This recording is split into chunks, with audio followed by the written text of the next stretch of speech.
aula de número 12. Então, pessoal, deixa eu transmitir aqui para ficar mais fácil para vocês.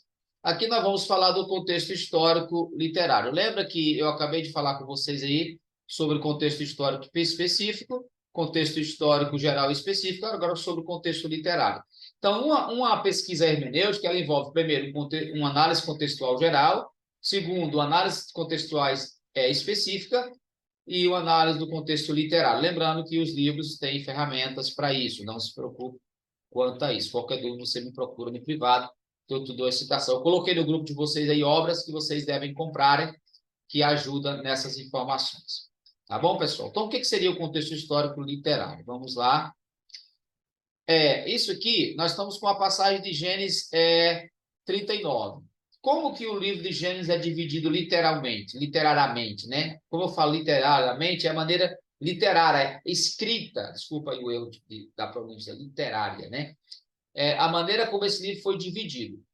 Quando você pega o livro de Gênesis, principalmente do Gênesis 12 ao 50, você percebe algumas informações importantes. Mas todo o livro de Gênesis, o autor, ele dividiu o livro em 10 gerações, que é chamado de Toledote. Tá? Aqui eu coloquei para vocês. O primeiro Toledote, você vai escutar essa frase. Esta é a geração de fulano, esta é a geração de Beltrano. Então, tudo indica que quando o autor, quando Moisés foi pesquisar nos arquivos, que o escrito de Moisés é retroativo, Moisés está lá na frente, 400 anos, né, depois do cativeiro, ele está escrevendo o livro de Gênesis, ele foi pesquisar, então ele começou a pesquisar. Então ele fala da geração, primeiro, dos céus e a terra, ou seja, dos primórdios. Depois ele vai se concentrar na geração de Adão, a pesquisa dele. Depois na geração de Noé, na geração de Sem e Cã, né, e Jafé. Depois ele introduz a geração de Sem, depois a geração de Terá, de Ismael, de Isaac, Jaú e Jacó. Então ele foca nessa geração na sua pesquisa. Então, o livro de Gênesis, literariamente, está dividido em 10 toledotes, ou 10 gerações.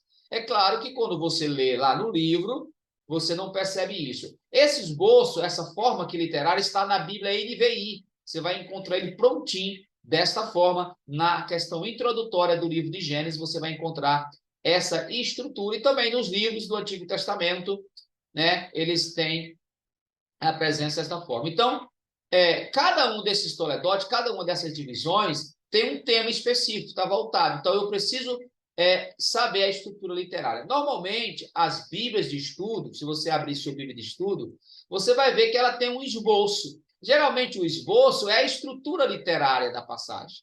Então, o livro da Bíblia ele tem um tema que vai dominar todas aqui, ó.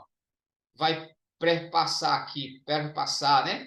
Toda essas divisões, ele tem um tema. E esse tema, né, que é, por exemplo, o propósito, né, do livro da narrativa patriarcal é mostrar que Deus supera os obstáculos a fim de fazer cumprir a promessa do seu povo. Esse é o tema geral. Só que dentro do tema geral, do propósito do livro, tem subtópicos, né? Vários subtópicos, como tem aqui. Então, o que é que o pregador tem que saber? Ele tem que saber o propósito do livro, o tema geral do livro, as subdivisões, tem 4 divisões principal, 10 divisões principal, qual é o título de cada uma delas? A passagem que eu vou pregar, ela está em qual lugar do livro, em qual espaço aqui? Eu vou explicar para vocês posteriormente, né? No caso de Gênesis 39, né? Ele já está fazendo parte aqui do último toledote, que vai de Gênesis 37 em diante. Então, eu vou passar para frente aqui, para facilitar explicações para vocês.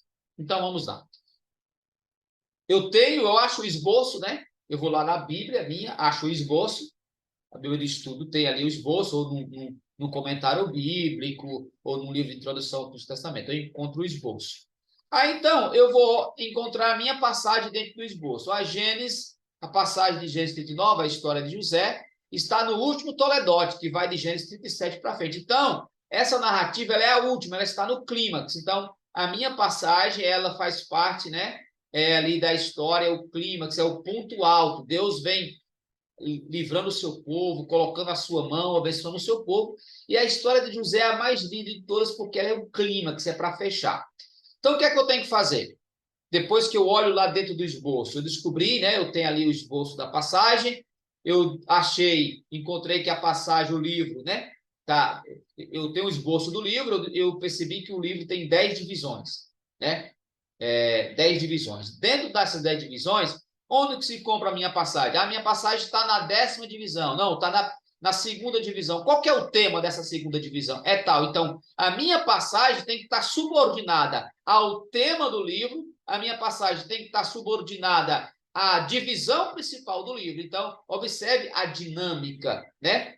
A passagem está subordinada ao tema geral, a passagem está subordinada ao ponto maior, né? E algumas passagens é interessante que traz assim, ponto A, ponto B, os esboços. Então, aprenda isso, pessoal. Nunca interprete uma passagem sem saber o tema geral do livro, o propósito geral do livro do autor, sem dar uma olhada no esboço e ler ali os temas principais e observar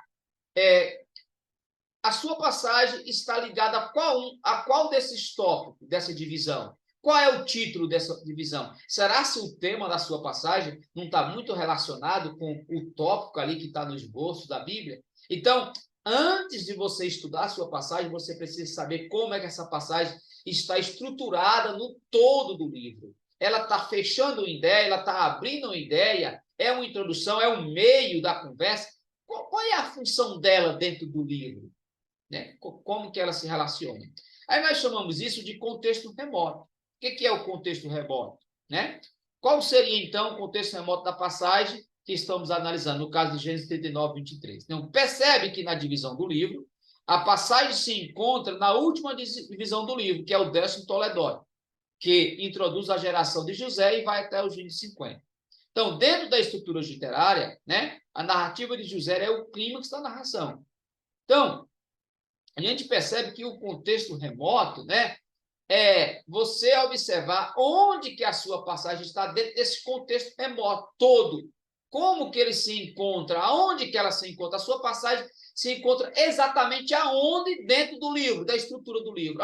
Se encontra em tal passagem. Essa passagem está ligada a qual assunto geral? A tal assunto. Isso é o contexto remoto. Uma ideia. Então, eu escrevo ali, minha passagem, ela está, né, Gênesis 39, está na última divisão do livro, que trata da narrativa do José, que é o clímax, é o ponto alto, é aonde ali a história, né, desce a lágrima, o leitor se impressiona sobre os feitos de Deus. Então, a gente precisa olhar isso, aonde que se encontra a minha passagem no todo. Isso nós chamamos em hermenêutica de contexto remoto.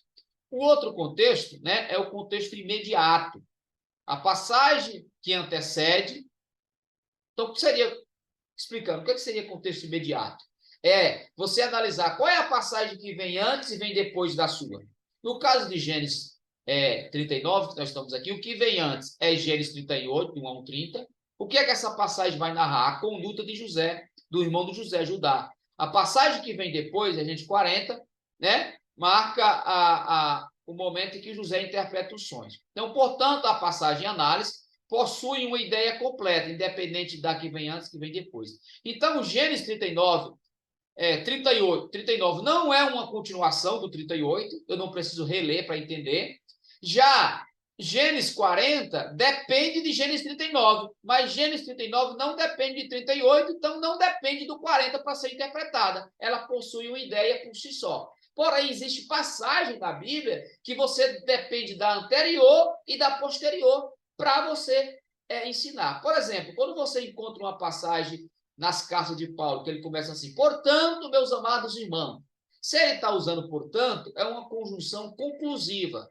Ele já falou anteriormente um assunto e agora ele está concluindo o assunto. Se ele está usando uma conjunção concluída, ele está dizendo para você assim, preste atenção, eu estou concluindo aqui um assunto, leitor, mas eu já falei o assunto principal lá atrás. Então, vai lá e lê a passagem anterior para você entender essa. Então, o contexto imediato é você analisar a relação da sua passagem com a anterior e a posterior. Essa passagem, ela é independente ou eu preciso das informações da anterior e da posterior para mim interpretar essa passagem? Então, nós chamamos isso de contexto imediato. Então, análise do contexto literário, ela envolve, primeiro, eu saber qual é o esboço da passagem, a estrutura literária, o esboço da passagem, né? Conhecer, escrever esse esboço, pegar ele, escrever, digitar, colocar ali na minha pesquisa exegética ou hermenêutica. Depois, analisar onde que a minha passagem se encontra dentro desse esboço e pontuar, falar, se encontra na divisão maior tal. Depois, analisar qual é a relação dessa minha passagem com a que vem antes, com a que vem depois. Você me perguntaria, professor, o senhor faz tudo isso quando você vai preparar uma pregação? Sim, faço tudo isso, não só faço como escrevo qual é a relação dela com a anterior, com a posterior. E muitas das vezes a informação anterior ela é importante para interpretar a posterior. Vou dar um exemplo para vocês. Eu recebi a oportunidade para representar o meu coordenador em uma pregação, uma festividade, e o tema da festividade é: por esta causa me põe de joelhos. Se não me engano, Efésios 4, 3, me fugiu da memória. Por esta causa eu me ponho de joelho. E eu li essa passagem várias vezes, e a passagem não diz qual é a causa que Paulo está dizendo que se põe de joelho. Então eu fui ler o contexto remoto imediato e descobri qual era a causa pela qual Paulo se colocava de joelho. Quando eu terminei de pregar, os ouvintes da igreja, os irmãos falaram: pastor, ninguém falou isso. Era 3 dias de festividade. Tá vendo, pessoal? Você usar as ferramentas certas para descobrir as informações certas. Prosseguindo aqui o nosso estudo, então, é importante, né, você fazer ou a importância de você fazer um levantamento do contexto literário. Qual seria, né? Vimos que o contexto histórico, né? Vimos no contexto histórico que o propósito do narrador, ao inserir as passagens dos patriarcas, né, tratando de Gênesis 39, foi mostrar que Deus supera os obstáculos para cumprir sua promessa na vida do seu povo. Agora observe, né? Nós sabemos que o propósito geral do livro é esse. A passagem de Gênesis 39 é o ponto alto da narrativa, onde Deus faz um escravo, né? Ou de um escravo José, governador de toda a terra. Olha o propósito do livro, que o propósito do narrador ao inserir a passagem dos patriarcas, foi mostrar que Deus supera os obstáculos para cumprir sua promessa. Observe, a passagem de Gênesis não está muito relacionada, Deus não supera todos os obstáculos e faz José ser governador do Egito. Observe como que essa passagem de Gênesis 39 está relacionado ao propósito do livro. Então, veremos mais à frente que o tema da passagem, né, está relacionado ao propósito do autor e à estrutura literária do livro. Então, isso é importantíssimo para uma análise hermenêutica de uma passagem, o levantamento de uma passagem, né?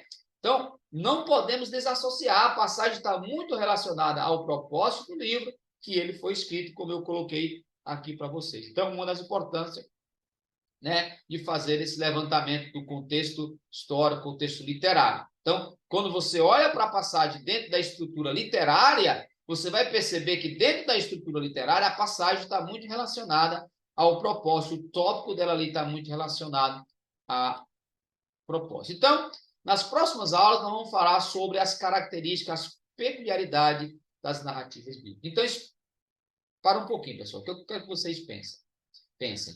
Nós terminamos aqui uma unidade que fala sobre análise contextual de um livro, de uma passagem. Eu vou pregar uma passagem, eu preciso fazer um levantamento contextual. Vamos lá. Contexto histórico geral, contexto histórico específico e contexto literário. Isso é a parte contextual, basicamente, de forma básica, para vocês entenderem. Em narrativa, em histórias bíblicas, eu preciso conhecer as características, as peculiaridades das narrativas. Quais são elas? As peculiaridades das cartas de Paulo é que elas são divididas por verbos, preposições, mas as narrativas são diferentes. Para mim contar o tema e o tópico de uma narrativa bíblica, eu preciso conhecer os elementos que compõem as narrativas. Quais são essas características? Quais são as peculiaridades? Que eu vou discutir na próxima unidade com vocês. Por aqui agora, por enquanto, eu estou concluindo com vocês a análise contextuais.